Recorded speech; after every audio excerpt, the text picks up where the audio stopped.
Yo mga kasiners, what's up? Nandyan ka pa ba? Ito na ang ating scene 3 ng ating video.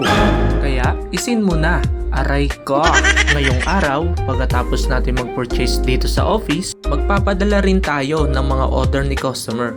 Nag-book na rin pala ako sa Lalamove application at sedan ng ating kinuha upang safe makarating ang ating mga healthy products papunta sa ating customer.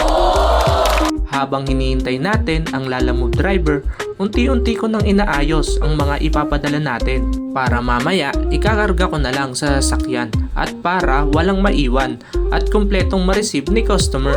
At may lumapit pa nga kasiners, iba talaga kapag artista, aray ko! Pero joke lang, lodi rin yun katulad natin. At sinubukan ko nang buhatin ang isang malaking box, medyo may kabigatan din pala, aray ko!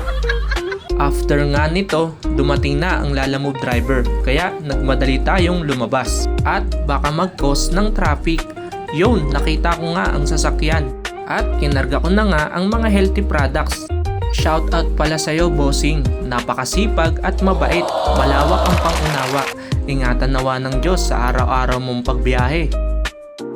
Oops, bago matapos kasiners, meron pa kayong maabangan na last scene. Way back nung nakaraang video ko, may karugtong yon, abangan mo.